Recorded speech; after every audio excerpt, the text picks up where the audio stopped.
Hello বন্ধুরা, কেমন আছো তোমরা সবাই? আশা করি সবাই ভালো আছো। আমার এই নতুন ভিডিওতে তোমাদের সবাইকে স্বাগতম। আমাদের পৃথিবীর 71% জলভাগ এবং 29% স্থলভাগ, আর এইটুকুর মধ্যেই মানুষ বসবাস করছে। আমাদের সমুদ্র এতটাই বিশাল আর এত পরিমাণে গভীর যে এর সামনে আমাদের কল্পনাও হার মানে। এই গভীর সমুদ্রকে ঘিরে পৃথিবীর আনাচে কানাচে না জানি কত রহস্য লুকিয়ে আছে। আর সেই রহস্যের মধ্যে অন্যতম হলো টাইটানিক, যা সম্পর্কে কম বেশি তোমরা সবাই জানো। জাহাজটি ডোবা 73 বছরের ভিতরে কেউই জানতে পারেনি সঠিক যে এই জাহাজটি কিভাবে আর কোথায় ডুবেছিল, আর এখন সেটি কোথায় আছে। 15 এপ্রিল 1912 সালে এই বিশাল জাহাজটি ডুবেছিল। এর 73 বছর পর অর্থাৎ 1985 সালে এই জাহাজটি খোঁজা হয়, কিন্তু তারপরও 39 বছর কেটে গেছে। সমুদ্রের গভীর থেকে জাহাজটিকে বের করা সম্ভব হয়নি। আমরা আজকে এই ভিডিওতে টাইটানিক জাহাজ কেন আর কিভাবে ডুবেছিল সেটি নিয়ে নয়, বরং এই জাহাজটি এখন সমুদ্রের মাঝে কেমন অবস্থায় আছে আর এটিকে কেন আজও তোলা সম্ভব হয়নি সেই রহস্যের ব্যাপারেই আজ জানাবো। তো চলুন শুরু করা যাক। টাইটানিক জাহাজ কেন আর কিভাবে ডুবেছিল তা আমরা সবাই জানি, আর এই জানার পিছনে মূল কারণ হচ্ছে টাইটানিক নামের এই বিখ্যাত আইকনিক মুভিটি, যেটি 1953 সালে রিলিজ হয়েছিল। এই জাহাজটি ডুবার প্রায় 73 বছর পর্যন্ত অনেক বিজ্ঞানী অনেক খোঁজাখুঁজি করে, কিন্তু কেউ কিছু জানতে পারেনি। অবশেষে 1985 সালে একজন আর্কিওলজিস্ট যার নাম ছিল রবার্ট আর একজন আমেরিকান নেভি অফিসার যার নাম ছিল বিল, এই দুইজন মিলে টাইটানিক খোঁজার মিশনে বের হয়েছিল। অবশেষে খোঁজাখুঁজির পরে তারা জানতে পেরেছিল যে টাইটানিক জাহাজ কোথায় আর কেমন অবস্থায় আছে। তারা এটি খুঁজে পাওয়ার পর অনেক রহস্য সামনে উঠে আসে, যা জানতে পেরে গোটা বিশ্ব অবাক হয়ে যায়। টাইটানিক জাহাজ সমুদ্র থেকে 12,000 ফুট নিচে ছিল, যা প্রায় 4 কিলোমিটারের কাছাকাছি। অফিসিয়াল রিপোর্ট অনুযায়ী টাইটানিক ডোবার সময় সেটি পুরো অক্ষত ছিল। যখন এটি ধীরে ধীরে সমুদ্রের গভীরে তলিয়ে যাচ্ছিল তখন এটার মধ্যে থেকে দুই ভাগ হয়ে যায়। কিন্তু এটা কেন হলো? টাইটানিক দ্য নিউ এভিডেন্সের রিপোর্টে বলা হয়েছিল টাইটানিক কোনো আইসবার্গের সাথে ধাক্কা লাগেনি, টাইটানিকে আগুন লাগার কারণে এটি ডুবেছিল। ডুবুরিরা যখন জাহাজটিকে দেখতে পায় তখন তারা দেখে যে জাহাজটির অনেক জিনিসই এখনও আগের মতোই অক্ষত রয়েছে। অনেক চেষ্টার পরেও জাহাজটিকে বের করা যায়নি। এরপর এই জাহাজটিকে বের করার চেষ্টা সবাই বাদ দিয়ে দেয়। হয়তো তারা এতদিনে জেনেই গিয়েছিল যে এটা আর কোনোভাবেই বের করা যাবে না। এমনকি বর্তমান সময়ের আধুনিক যন্ত্রপাতির দ্বারাও এটি সম্ভব নয়। একটি সাধারণ জাহাজ সমুদ্রের নিচে থেকে যেভাবে বের করা হয় টাইটানিককে সেইভাবে বের করা অসম্ভব, কারণ এটা দুই ভাগে বিভক্ত হয়ে গেছিল।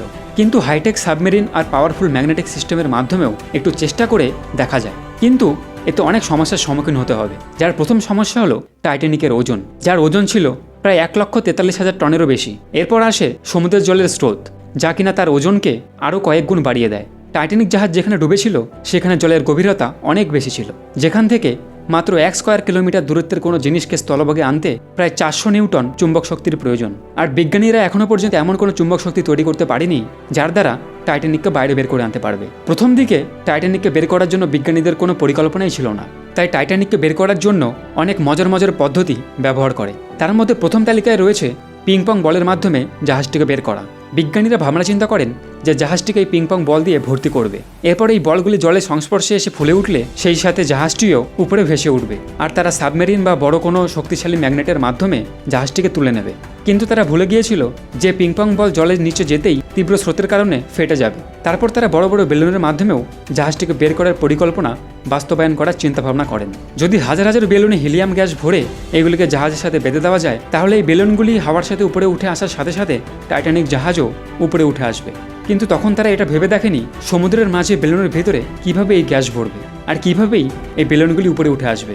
এরপর তারা দেখলো বরফের ঘনত্ব জলের তুলনায় কম, তাই তারা ভেবেছিল যে টাইটানিক যে জায়গায় আছে সেই জায়গায় যদি কোনোভাবে বরফ দিয়ে জমিয়ে দেওয়া যায় তাহলে জাহাজটি জলের উপরে উঠে আসবে। আর এই পদ্ধতির কথা বলেছিল আমেরিকার একজন ইঞ্জিনিয়ার জন পিয়ানেন।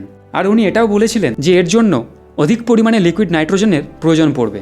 আর এই আইডিয়াটি অসাধারণ ছিল, কিন্তু ব্রিটিশ বিওসি এর মতানুসারে এতে 500,000 টন লিকুইড নাইট্রোজেনের দরকার পড়বে।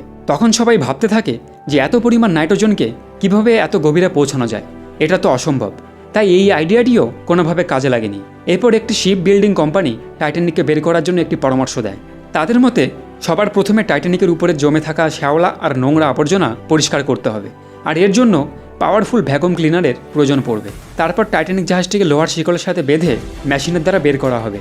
এছাড়া এমন একটি সাবমেরিনের ব্যবস্থা করতে হবে যার ট্যাঙ্ক গ্যাস দিয়ে ভরা থাকবে। শুধু তাই নয়, এই পরিকল্পনা বাস্তবে রূপায়ণ করার জন্য অনেক বৈদ্যুতিক শক্তিরও প্রয়োজন হবে। বিজ্ঞানীদের মতে এর জন্য প্রায় 20 মিলিয়ন কিলোওয়াট বিদ্যুতের প্রয়োজন পড়বে, আর এই বিদ্যুৎ উৎপাদনের জন্য একটি পাওয়ার প্ল্যান্টের প্রয়োজন। কিন্তু সমস্যা এটাই হয়ে দাঁড়িয়েছিল যে সমুদ্রের গভীরে তারা পাওয়ার প্ল্যান্ট কিভাবে তৈরি করবে।